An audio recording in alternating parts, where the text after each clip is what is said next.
वृश्चिक राशि वाले बंधु, आप सभी का हृदय से अभिनंदन है आपके अपने वैदिक मंथन भिंड यूट्यूब चैनल में। तो वृश्चिक राशि वालों, जरा ध्यान से सुनिए। 5 से लेकर 15 नवंबर तक आपके जीवन में कुछ ऐसी घटनाएं, कुछ ऐसे अनिष्टकारी ग्रह योग बन रहे हैं जो आपके जीवन को तहस नहस और बर्बाद भी कर सकते हैं। लेकिन ठीक इसके विपरीत कुछ ऐसी ग्रह स्थितियां और परिस्थितियां भी हैं जो आपके जीवन के गहरे अंधकार को दूर करके आपके जीवन में प्रकाश, खुशियां और समृद्धि भी लेकर आ सकते हैं। अब इन ग्रह गोचरों का और ग्रहों की बदलती चाल का आपको अनुभव होना, ज्ञान होना बेहद आवश्यक है। बंधुओं, यह जो नवंबर का महीना है, यह बेहद ही खास है आपके लिए। कुछ ग्रहों की चाल, परिवर्तन, गोचर और ऊर्जाओं का भी ऐसा बेहतरीन सम्मिश्रण होने जा रहा है जो आपके जीवन को पुरानी, लंबे समय से चली आ रही परेशानियों से बाहर निकालकर एक नई दशा और दिशा देगा। आज का यह कार्यक्रम बेहद महत्वपूर्ण है क्योंकि अगले 7 से 8 दिनों की, या यूं कहें कि 10 दिनों की, 5 से 15 नवंबर तक की सटीक भविष्यवाणियां आपको इस कार्यक्रम में हम बताने वाले हैं। 10 बड़ी भविष्यवाणियां बताएंगे जिनमें से 3 ऐसी घटनाएं हैं जिनके बारे में जानना बेहद जरूरी है आपके लिए। उसमें भी एक तो बेहद अनिवार्य, आवश्यक, कड़वा सच है जो आपको जानना ही होगा। अगर आपने इसे नहीं जाना, समझा, तो आप अपने जीवन में बहुत बड़ी भूल करने वाले हैं, खुद को बड़ी मुसीबत में फंसाने वाले हैं, अनजाने में ही सही। अपने जीवन में नकारात्मकता, दुख, तकलीफ, दरिद्रता और गहरे दुख को आमंत्रण दे रहे हैं। बंधुओं, जो भी बातें हम आपको आगे कार्यक्रम में बताने जा रहे हैं, ये बिल्कुल स्पष्ट है, ग्रह गोचरों के आधार पर हैं। ग्रहों का श्रेष्ठतम आकलन करके हमने कोशिश किया है कि जो भी बातें हम आपको बताएं उनमें से कम 70 से 80% या कुछ जातक जो कि बिल्कुल अनुकूल वातावरण में चल रही हैं, यानी कि पूरी तरह से पॉजिटिव हैं, धर्म और अध्यात्म में रुचि रखते हैं, उनके जीवन में तो 90% तक की ये भविष्यवाणियां सटीक बैठेंगी। बंधुओं, आज का ये कार्यक्रम जो है ना, ये बेहद महत्वपूर्ण है। यह आने वाले समय की सही डायरेक्शन आपको देगा। आपको चुनने में मदद मिलेगी कि क्या कार्य करना है, क्या नहीं करना है, किन चीजों से बचना है, किन लोगों से दूरी बनानी है, किस तरह की परिस्थिति से बचना है और किस तरह से अपने आप को एक नए रूप में अवतरित करना है ताकि आप पुरानी सारी समस्याओं का समाधान स्वयं ही कर पाएं, स्वतः ही कर पाएं। वैसे भी करना तो आपको ही है, हमारा तो काम है केवल मार्गदर्शन देना और उसमें हम कोई कसर नहीं छोड़ेंगे। आप भी अपने प्रयासों में कोई कसर मत छोड़ना, तभी ये श्रेष्ठतम तालमेल बैठेगा। और याद रखना कि जब गुरु और शिष्य दोनों अपनी तरफ से पूरा जोर लगाते हैं तो दुनिया में बड़ी से बड़ी समस्या का समाधान चुटकियों में हो जाता है। चाणक्य जैसा गुरु हो और चंद्रगुप्त जैसा शिष्य मिल जाए तो एक चरवाहा, यानी कि जो गाय भैंसे चराने वाला एक साधारण सा बालक भी राजा बन सकता है। इतनी अधिक शक्ति उत्पन्न होती है। तो यही ऊर्जा, यही शक्ति आज के इस कार्यक्रम में उत्पन्न होने जा रही है और आपके जीवन को एक नया आकार देने वाली है। बस आपको पूरे धैर्य के साथ, ठंडे दिमाग से हमारे साथ रहना है क्योंकि हमने आपके लिए सच्चे मन से मेहनत की है और आपसे उम्मीद यही करते हैं कि आप हमारी मेहनत, हमारे प्रयास का सम्मान रखेंगे। और महामाई की दिव्य अनुभूतियों का भी सहारा लेकर हमने कुछ जरूरी बातें आपको बताई हैं इस कार्यक्रम में, उनको भी जानना अत्यंत आवश्यक है क्योंकि वो देववाणी है, देव अनुभूति है। उसके बारे में जानना बहुत जरूरी है क्योंकि वह आपको बड़े दुर्भाग्य से बचा सकती है। तो चलिए बंधुओं, उम्मीद करते हैं कि आप सारी बातें समझ रहे हैं, कार्यक्रम में अंत तक अवश्य ठहरेंगे। तो अब महामाई को तो आभार देना ही होगा क्योंकि जिनके बिना स्वयं शिव भी सबके समान है, ऐसी महामाई, ब्रह्मांड माई, जगत माई, माँ को याद करते हुए कमेंट बॉक्स में भक्ति भाव के साथ लिखिए, जय माँ भद्रकाली, कृपा करो। माई के लिए यदि भाव और गहरा है तो ये भी लिख दो कि मैं भी माई के परिवार का हिस्सा हूं। पूरे भाव के साथ, प्रेम के साथ एक बार करके तो देखो। भाव यदि आपका प्रबल हो गया तो महामाई की दृष्टि आपके ऊपर अवश्य पड़ेगी ही। ऐसा होता ही नहीं कि बालक पुकारे और मां न सुने। बस पुकार में किसी भी प्रकार का भेद नहीं होना चाहिए। कहने का मतलब यह है कि लालच, कहने का मतलब यह है कि शंका और किसी भी प्रकार की नकारात्मकता, शक, बहम, और जहां विष का वास है वहां देवताओं का वास नहीं होता। बस इन सारी चीजों को ध्यान रखिए। सब कुछ समर्पित माई को कर दीजिए और फिर माँ आपके जीवन में आपकी उद्धार कारक बनेंगे, ये निश्चित है। हजारों लोगों के जीवन में बनी है, आपके भी बनेंगे। तो चलिए बंधुओं, अब अपने मूल विषय को शुरू करते हैं। जय माई की। बंधुओं, ज्योतिष और तंत्र विद्या के क्षेत्र में आचार्य अमित एक जाना माना नाम है।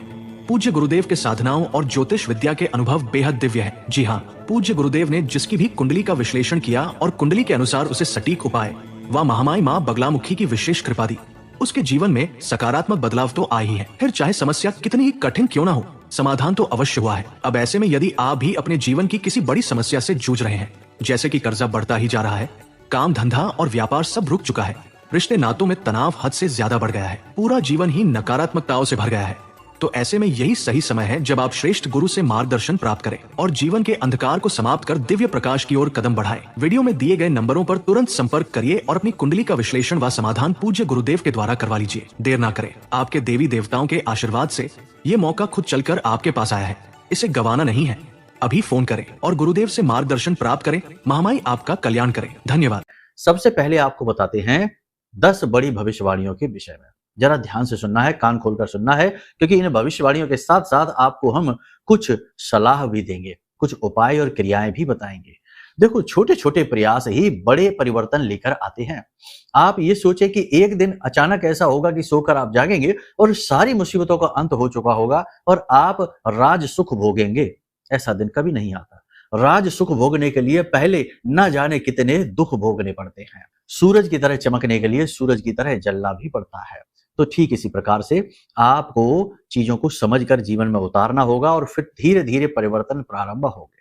सबसे पहले बात करते हैं, देखो इस समय पर सूर्य शुक्र साथ हैं और सूर्य शुक्र साथ होने का मतलब यह है कि राहु हो गया है खराब। अब राहु यदि खराब हो गया है तो ऐसी स्थिति में आपको कुछ चीजों से बचना होगा। पहली चीज कि लोगों के साथ बहसबाजी ना करें। लोग आपसे उलझने की कोशिश करेंगे, आपके मान सम्मान, आपके नाम को क्षति पहुंचाने की कोशिश करेंगे। कोई एक ऐसी अप्रिय घटना भी घटित हो सकती है जिसकी वजह से झूठे लांछन आपके ऊपर लग सकते हैं, आरोप लग सकते हैं। जो काम आपने किया ही नहीं है उस कार्य का आरोप आपके ऊपर मढ़ दिया जा सकता है। तो थोड़ा सा इस समय पर आपको ज्यादा अलर्ट रहना होगा। अपने शब्दों को सोच समझकर प्रयोग करें, क्योंकि आपके द्वारा बोले गए शब्दों का दुरुपयोग कर आपके ही खिलाफ प्रयोग किया जा सकता है। तो ऐसी भूल ना करें। दूसरा यह है कि आपको अचानक से अपने शरीर के किसी विशेष भाग में दर्द का अनुभव होगा। दर्द अधिक होगा, दवाई लेनी पड़ सकती है। इसी के साथ साथ आपको शारीरिक कमजोरी का भी एहसास होगा। शरीर में स्थूलता, गर्माहट बढ़ेगी। हालांकि धीरे धीरे सर्दियों की शुरुआत हो रही है, लेकिन तब भी आपको शरीर में गर्माहट, हल्का बुखार, थकान और सुस्ती का भाव रह सकता है। किसी विशेष भाग में आपको लगातार दर्द रह सकता है। बात लेकिन बिगड़ेगी नहीं, दवा आदि लेने से चीजें नॉर्मल हो जाएंगी। देखो, इस समय पर आपको अपने कागज, अपने जो डॉक्यूमेंट होते हैं ना, जरूरी कागजात होते हैं, बिल होते हैं, कोई रजिस्ट्री या कुछ भी होता है, कोई एग्रीमेंट वगैरह है, इन्हें बहुत संभाल कर रखना है। दूसरा कि अपनी कीमती चीजें जैसे आभूषण है, जैसे कि आपके मोबाइल हैं, आपकी जो इलेक्ट्रॉनिक सामान है, कीमती सामान है, इन्हें भी आपको संभाल कर रखना है। ये खो सकते हैं, लापता हो सकते हैं और या फिर हो सकता है कि कोई जानबूझकर इनकी चोरी भी कर सकता है। कोई व्यक्ति ऐसा, आपके कार्यस्थल की बात कर रहे हैं, आपके कार्यस्थल पर कोई व्यक्ति ऐसा है जो आपकी मेहनत को चोरी कर लेगा, आपकी मेहनत के प्रतिफल को आप तक पहुंचने नहीं देगा। मेहनत आप करेंगे, क्रेडिट वो ले जाएगा। तो थोड़ा सा संभल कर रहना। देखो, आपके साथ ये बहुत लंबे समय से होता आ रहा है, हम जानते हैं। मेहनत वैसे भी आप बहुत चुपचाप होकर, खामोश होकर करते हैं, अपनी मेहनत का ढिढोरा नहीं पीटते हैं और आप भावुक हैं, इमोशनल हैं और दूसरों को कष्ट नहीं पहुंचाना चाहते, दुख नहीं पहुंचाना चाहते। इसकी वजह से कई बार आप जानबूझकर अपना शोषण करवा लेते हैं। लेकिन अब यह बात बड़ी होगी, अब हद पार होगी। कोई व्यक्ति ऐसा है जो आपकी मेहनत चोरी कर लेगा, आपके हक, आपकी द्वारा की गई प्रयास और जो कड़ी मेहनत है, परिश्रम है, उसका फल आपको नहीं मिलने देगा, जिसकी वजह से आपको थोड़ा सा दुख हो सकता है।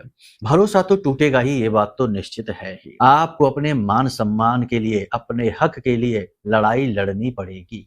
मान सम्मान की लड़ाई, अपने हक की लड़ाई आपको लड़नी पड़ेगी।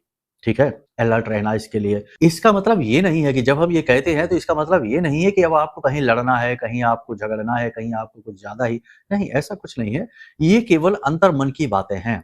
आप अंतर मन में, अपनी मन स्थिति में यह महसूस करेंगे जैसे कि आपको अपने ही सम्मान को प्राप्त करने के लिए अपने ही परिवार में, अपने ही आसपास, अपने ही वातावरण में संघर्ष करना पड़ रहा है।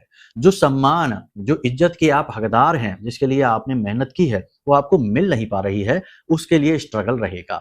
ये चीज है, बस इतनी सी बात है। आपके सामने एक बड़ी चुनौती खड़ी है, एक बड़ा चैलेंज है जो आपको बेचैन कर रहा है।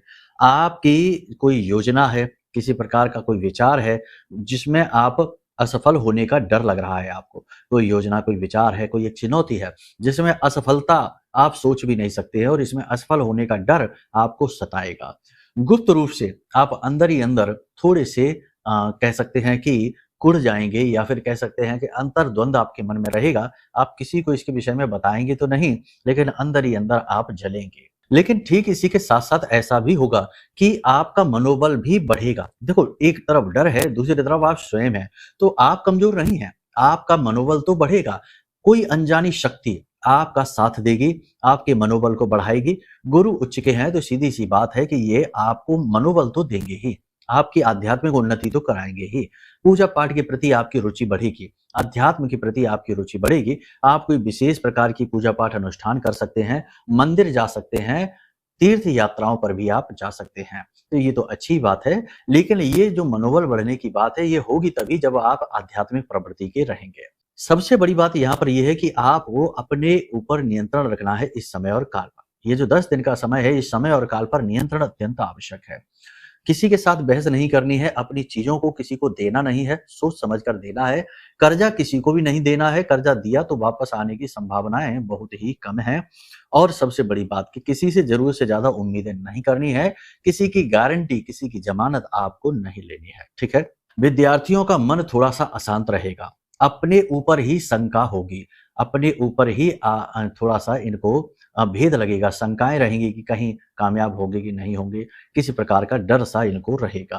पढ़ाई से इनका थोड़ा सा मन भटकेगा, इधर उधर की चीजों में टाइम पास करते दिखाई दे रहे हैं, मनोबल कमजोर दिखाई देगा, कॉन्फिडेंस लेवल थोड़ा सा डाउन दिखाई देगा। हालांकि जो उच्च शिक्षा हासिल कर रहे हैं ऐसे विद्यार्थियों के मन में थोड़ा सा कॉन्फिडेंस तो बढ़ा रहेगा, लेकिन शंकाएं तो इनके लिए भी रहेंगी। स्वास्थ्य की बात करें यदि, तो विद्यार्थियों को किसी प्रकार की चोट लगने की संभावना है, गिरने फिसलने की संभावना है, किसी के साथ विवाद या झगड़ा होने की संभावना भी है। प्रेमियों की बात करें तो प्रेम संबंध में कोई विशेष समस्या नहीं है, बस आपसी तालमेल को बनाकर रखना है। थोड़ी बहुत खटपट हो सकती है, लेकिन जल्दी ही मेल मिलाप भी हो जाएगा, कोई टेंशन की बात नहीं है। दाम्पत्य जीवन की बात करें तो जीवन साथी का व्यवहार आपको अच्छा लगेगा, आपका मनोबल बढ़ेगा, आपका जो है ना मानसिक भावनात्मक तौर पर संतुष्टि का एहसास आपको रहेगा। जीवन साथी आपके आत्मविश्वास को बढ़ाएंगे, आपको सही सलाह देंगे, आपका मार्गदर्शन करेंगे, आपके लिए पथ प्रदर्शक का कार्य करेंगे। परंतु जीवन साथी की सेहत थोड़ी सी खराब रहेगी, दिनों दिन गिरती सेहत आपकी चिंता का विषय रहेगी। यदि आपके जीवन साथी किसी कैरियर में हैं, तो कैरियर पर भी उनके थोड़ी सी आंच आएगी, किसी प्रकार की टेंशन खड़ी होगी, जिसकी वजह से भी आप थोड़े से परेशान रहेंगे। तो कुल मिलाकर ये जो समय और काल है थोड़ा सा कठिन है, अलर्ट रहने का समय है, सावधान रहेंगे तो बचे रहेंगे, कोई बड़ी समस्या नहीं है। अब 3 बातें हैं जिन पर आपको विशेष ध्यान देना है। पहली चीज कि पैसे का लेन देन खुद करें, किसी दूसरे व्यक्ति को बीच में लेकर ना आए। दूसरी चीज कि वाहन आदि संभल कर चलाएं, किसी प्रकार की दुर्घटना, खास तौर से अग्नि से भी आपको भय है, बिजली से, इलेक्ट्रिसिटी से और अग्नि से भी आपको भय है, तो थोड़ा सा अलर्ट रहने की आवश्यकता है। सिर में किसी प्रकार की चोट लगने का भी डर है, तो थोड़ा सा संभल कर रहना है। और सबसे बड़ी बात कि अपनी सेहत का विशेष ख्याल रखिए, खान पान का विशेष ख्याल रखिए, योग प्राणायाम और अध्यात्म अवश्य करिए। कम से कम सुबह के समय कोशिश करिए कि 15-20 मिनट या आधे घंटे के लिए आंख बंद करके विचार शून्य होने की कोशिश करिए, ध्यान अवश्य करिए, ये आपके लिए बहुत जरूरी क्रिया है। ठीक है। अब बात करते हैं कुछ जरूरी सावधानियों की। सावधानी यह है कि आपको अचानक से कोई निर्णय नहीं लेना है। अपने आत्मविश्वास को बढ़ाने वाली क्रियाएं अवश्य करें, जैसे मंदिर प्रतिदिन जाएं, बड़ों का सम्मान करें, लोगों से कम बात करें, योग प्राणायाम मेडिटेशन अवश्य करें, मंत्र जाप अवश्य करें। जिस भी आराध्य को आप पसंद करते हैं, जो भी आपके आराध्य देव हैं, उनका मंत्र उच्चारण अवश्य करें और सावधान जरूर रहें। हर एक पर भरोसा नहीं करें, भरोसा तो किसी पर भी ना करें, थोड़ा सा अलर्ट अवश्य रहें।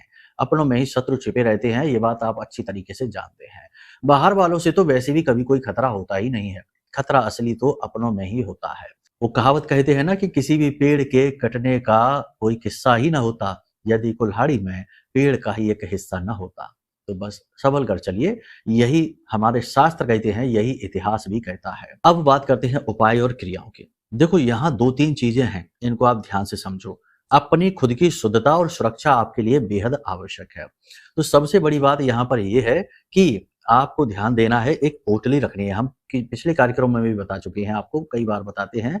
जब भी बात सुरक्षा की आती है तो एक काले रंग का कपड़ा जिसके अंदर आपको थोड़ा सा कपूर, 1 लौंग का जोड़ा और 4 दाने काली मिर्च के, और मिल जाए तो काली हल्दी, आपको एक पोटली बनानी है। छोटी सी थोड़ी-थोड़ी सामग्री हो जाएगी ये। तो इस पोटली को अपनी जेब में रखकर ही आपको घर से बाहर निकलना है, और जब भी आप घर में प्रवेश करें तो इसे बाहर फेंक दें। इसी के साथ-साथ एक उपाय आप और कर लीजिए कि काले कपड़े में ही 8 मुट्ठी उड़द की दाल रख लीजिए, और इस उड़द की दाल को अपने सिर से उल्टा 8 बार उसारिए और इसे ले जाकर किसी मंदिर में दान कर दीजिए। ये बहुत ज़रूरी क्रिया है। इन दोनों क्रियाओं से आपके जीवन में किसी भी ग्रह की कोई नेगेटिविटी नहीं आएगी, चाहे राहु हो, चाहे शनि हो, चाहे केतु हो, चाहे मंगल हो, कोई भी क्रिया नहीं आएगी। इसी के साथ-साथ सबसे महत्वपूर्ण कि महामाई का यह मंत्र जो वीडियो में आपको दिखाई दे रहा है, ओम ह्लीं ऐं श्रीं क्लीं श्री बगलानने मम रिपुन नाशय नाशय ममेश्वर्याणि देहि देहि शीघ्रम मन वांछितम कार्य साधय साधय ह्लीं स्वाहा। इस मंत्र का उच्चारण भी आप करते रहिए जब भी आपको समय मिले। ये ध्यान मंत्र है, ये कोई ऐसा मंत्र नहीं है जिससे साधना की जाए, तो बिल्कुल बेखौफ निडर होकर इस मंत्र का आप उच्चारण करते रहिए, ठीक है। माई आपकी रक्षा करेंगे। जो भी बातें हमने आपको बताई हैं वे सारी बातें आपकी कुंडली यानी जो गोचर चार्ट है इसके आधार पर बताई जा रही हैं। लेकिन हो सकता है कि आपके जीवन की परिस्थितियों या उनकी कहानियां अलग ही हो, जैसे कि किसी की बीमारी से आप लंबे समय से जूझ रहे हैं परिवार में ही, और आपका पैसा जा रहा है, आपकी टेंशन बढ़ रही है, या कर्जा आपके ऊपर हद से ज्यादा बढ़ता चला जा रहा है, आप कर्जे से छुटकारा ही प्राप्त नहीं कर पा रहे हैं, तो ये एक स्थिति होती है। या फिर पहले सब कुछ ठीक चल रहा था, अब अचानक से सब कुछ खराब हो गया। तो ऐसी स्थितियां जब बनती हैं जब कुंडली में किसी प्रकार का कोई पाप ग्रह योग होता है। जैसे कि अभी एक श्रीमान की कुंडली हमने देखी थी कुछ दिन पहले, उनकी कुंडली में शापित योग बना हुआ था। मतलब कि पुरखे पूर्वजों के किए गए जो काम हैं, कर्म हैं, उनकी सजा इन्हें भोगनी है।